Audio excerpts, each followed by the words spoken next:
Drug तस्करी और राष्ट्रीय सुरक्षा सम्मेलन में सीएम ने किया वर्चुअल प्रतिभाग। सीएम ने ड्रग माफियों से निपटने पर दिया जोर। चंडीगढ़ में हिमाचल के हिस्सेदारी को लेकर सचिवालय में हुई कैबिनेट सब कमेटी की पहली बैठक। मामले में 26 जुलाई को होगी सुनवाई। मंडी में यूथ कांग्रेस की अच्छी पहल, आपदा से निपटने के लिए कर रहा है सहयोग। आपदा में हुआ था भारी नुकसान।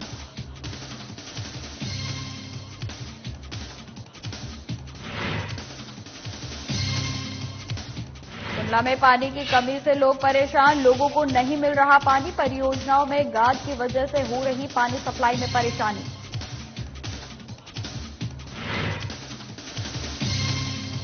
और सिरमौर में बारिश ने बढ़ाई किसानों की मुश्किलें। बारिश से किसानी फसल की बर्बादी, कई जगह खेतों में लगा पानी।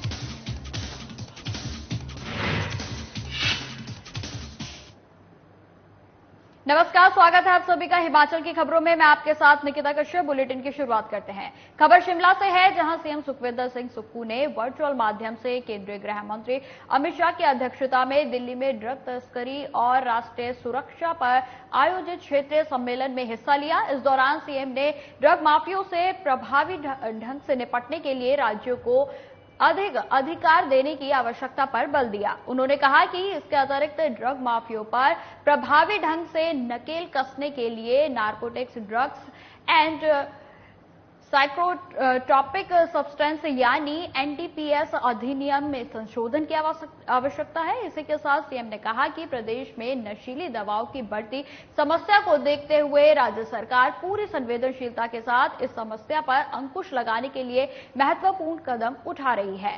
साथ ही बताया गया है कि प्रदेश विधानसभा में नशाखोरी के खिलाफ प्रस्ताव पारित किया गया है। वहीं बैठक में विभिन्न राज्यों के राज्यपाल, मुख्यमंत्री, उप मुख्यमंत्री और वरिष्ठ अधिकारी जुड़े और मुख्यमंत्री के प्रधान सचिव भरत खेड़ा और प्रदेश सरकार के अन्य वरिष्ठ अधिकारी शिमला में सीएम के साथ मौजूद थे। धारा 37 के तहत, सेक्शन 37 के तहत जो भी अपराध किया जाता है वो कॉग्निजेबल होना चाहिए, नॉन वेलेबल होना चाहिए। ये इसमें अगर आप प्रावधान करवा देंगे, राज्यों को अत्यधिक उससे शक्ति मिलेगी। मैं आपके ध्यान में लाना चाहूंगा कि एनसीबी का जोनल ऑफिस भी माननीय मंत्री महोदय कुल्लू में खोला जाना चाहिए, क्योंकि कुल्लू में अगर आप एनसीबी का कोई जोनल ऑफिस खोलेंगे, उसका फायदा हमारे यहां से जो तस्करी होगी उसमें हम उनको आगे उनके खिलाफ कड़ी कार्रवाई कर सकेंगे। और जो फॉरेंसिक लेबोरेटरी है मॉडर्न, वो भी अगर आप हमें स्वीकृत करवा देते हैं और एक मॉडर्न हाईटेक सेंट्रल जेल की स्वीकृति आप हमें दे देते हैं और फास्ट ट्रैक कोर्ट जो कि आपने अभी बताया है, फास्ट ट्रैक कोर्ट में ट्रायल होना भी बहुत जरूरी है। मेरा आपसे प्रार्थना रहेगी कि अगर आप हमारे जो संकल्प है जो विधानसभा ने पारित किया है, क्योंकि हिमाचल प्रदेश इससे छूता नहीं है, इसमें कोई दो राय नहीं है और आपके सहयोग के बगैर हम आगे नहीं बढ़ सकते हैं, क्योंकि इन धाराओं में अगर आप परिवर्तन करते हैं तो निश्चित तौर पर सभी प्रदेश के राज्यों को इसमें काम करने का मौका मिलेगा। बीबीएमबी और केंद्र चंडीगढ़ में हिमाचल के हिस्सेदारी लेने को लेकर गठित कैबिनेट सब कमेटी की पहली बैठक राज्य सचिवालय में हुई। इस बैठक में पंजाब पुनर्गठन अधिनियम के तहत हुए समझौतों का अध्ययन किया गया।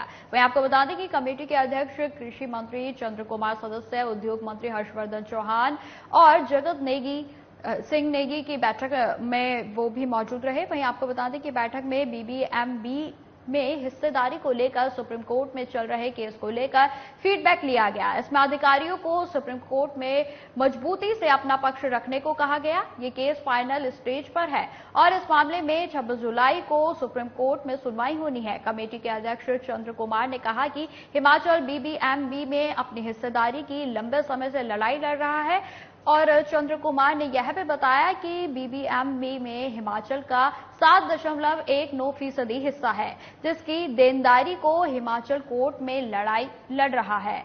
उन्होंने कहा कि इस केस को लेकर 26 जुलाई को सुनवाई होनी है, जिस पर फीडबैक बैठक में लिया गया और अधिकारियों को अपना पक्ष मजबूती से रखने को कहा गया। चंद्र कुमार ने कहा कि चंडीगढ़ पर हिस्सेदारी को हिमाचल राजनीतिक स्तर पर उठाया जाएगा। उन्होंने पंजाब में मुख्यमंत्री भगवंत मान के बयान पर भी पलटवार किया। उन्होंने भगवंत मान को पंजाब पूर्ण पुनर्गठन अधिनियम 1966 का अध्ययन करने की नसीहत दी।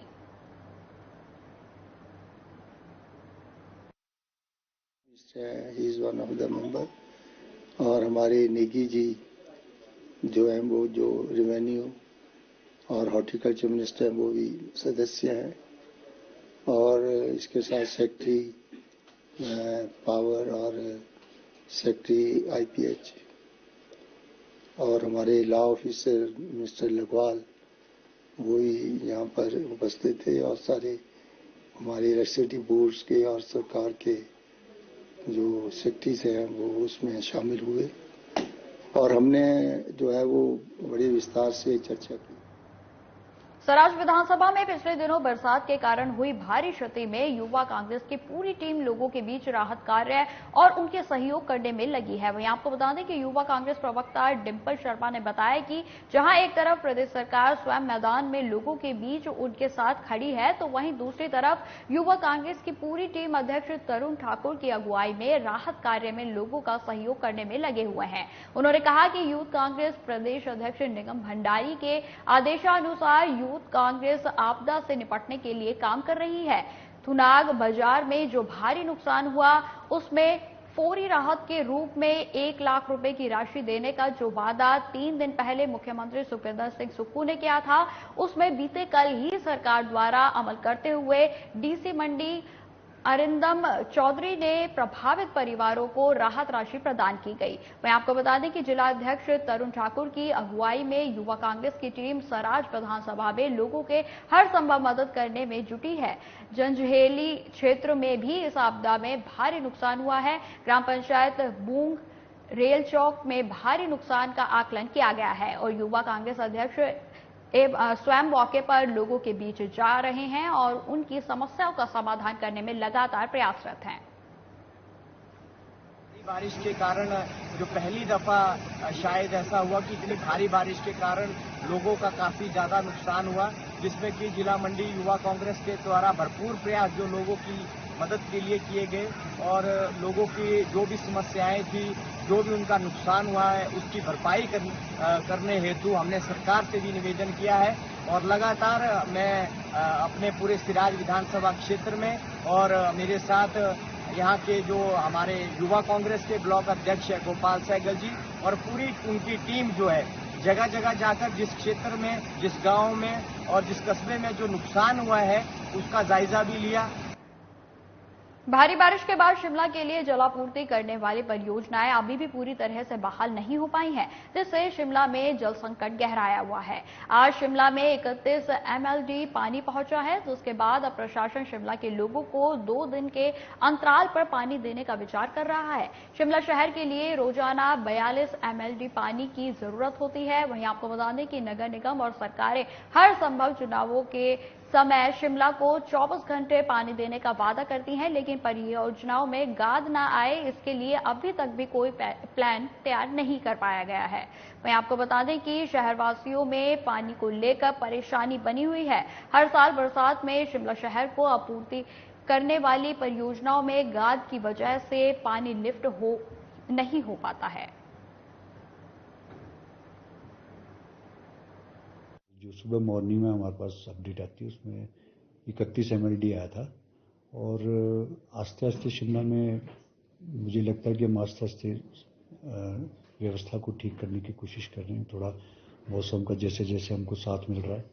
आज 31 MLD था, परसों रात को गिरी से बहुत कम मिला हमारे को क्योंकि बारिश हुई बहुत, लेकिन आज काफ़ी एरिया हमने चलाया। कल रात को भी काफ़ी एरिया चलाए। आज उसके बाद रात को सुबह मॉर्निंग में नाबा, फागली, पिछले कल टुट्टी कंडी, बालूगंज और रात को कुसुमटी बाजार, हाउसिंग बोर्ड कॉलोनी, देवनगर और अलग अलग जगह पे जाऊँ। सिरमौर जिले के गिरिपाट क्षेत्र में भारी बारिश ने ऐसा कहर बरपाया है कि एक सप्ताह के बाद भी क्षेत्र में स्थिति सामान्य नहीं हो पाई है। क्षेत्र में अभी भी जनजीवन पूरी तरह से अस्त व्यस्त है। क्षेत्र की कई सड़कें 8 दिनों के बाद भी नहीं खुल पाई हैं। सड़कें बंद होने के कारण क्षेत्र के किसानों को भी भारी नुकसान उठाना पड़ रहा है। वहीं आपको बता दें कि नौहरा धार क्षेत्र में आलू व फ्रांस बीन, मूली, धनिया, टमाटर की फसलें मंडियों तक ना पहुंचने से जहां किसानों को भारी नुकसान उठाना पड़ रहा है, तो वहीं गत्ताधार क्षेत्र में तांदियो, खीजवाड़ी, देवल्लाहा, मानल, रिनोई, कलोना, रीठ, आवाड़ा, सांगाना, नाया, पंजोड़, हलाहा व लोजा मानल गांव में टमाटर की तैयार फसल को लोग पीठ पर उठाकर 4 से 5 किलोमीटर तक का सफर तय करके सड़क तक पहुंचा रहे हैं। रोनाट से आती है, लगभग 15 किलोमीटर की दूरी पर है और आज जब से बरसात लगी है तब से अभी तक भी रोड नहीं खुला है। हमारे कुछ किसानों के टमाटर भी सड़कों में सड़के बर्बाद हो रहे हैं और यहाँ तक कि आटा, चावल, दाल इत्यादि खाने की सामग्री लाने की भी समस्या खड़ी हो गई है कि दुकानों से, बाजार से राशन लाना भी बड़ा मुश्किल हो गया है। हमारा मंत्री श्री विक्रमादित्य जी से भी विनम्र निवेदन रहेगा कि इस रोड को सुचारू ढंग से चलाने के लिए श्रावण मास के दूसरे सोमवार व इस दिन आई अमावस्या को सोमवती अमावस्या का शुभ संयोग बनने से जिला सिरमौर के तीर्थ श्री रेणुका जी पावन सतयुग कालीन झील में स्नान, ध्यान, पूजा अर्चना के लिए श्रद्धालुओं का तांता लगा हुआ है। आपको बता दें, सोमवती अमावस्या इस मर्तबा श्रावण मास के दूसरे सोमवार पर आई है, जिससे जिले भर के शिवालयों में भक्तों ने जलाभिषेक, बेलपत्र से भगवान भोलेनाथ की आराधना की। वहीं सुप्रसिद्ध श्री रेणुका जी झील में आस्था की डुबकी लगाई। ये जो समोटे अमावस्या आती है ना जी, इसमें बहुत बड़ा महत्व है। ये हमारा प्राचीन तीर्थ है और जितनी भी समोटे अमावस्या आती है, यहाँ लोग स्नान करने के लिए आते हैं दूर दूर से। यहाँ से नहीं, बाहर से भी आते हैं लोग, हरियाणा से, पंजाब से। अपने सावन मास को लेकर भक्तों में उत्साह देखने को मिल रहा है। सावन के सोमवार को आज भक्तों ने शिवालयों में जाकर भोलेनाथ की विधिवत पूजा अर्चना की। वहीं आपको बता दें कि एशिया के सबसे ऊंचे शिव मंदिर जटोली में सुबह से ही भक्तों का तांता लगा रहा। भक्तों ने भगवान भोलेनाथ को दूध, जल, बेलपत्र, भांग चढ़ाकर भोलेनाथ की पूजा अर्चना की। साथ ही सभी के लिए खुशहाली की कामना भी की गई। मान्यता है कि भोलेनाथ को सावन माह बहुत ही प्रिय है। इस माह सोमवार के उपवास रखने से सभी मनोकामनाएं पूर्ण होती हैं। फिलहाल इस बुलेटिन में इतना ही। खबरों की और भी जानकारी के लिए बने रहे हमारे साथ। नमस्कार।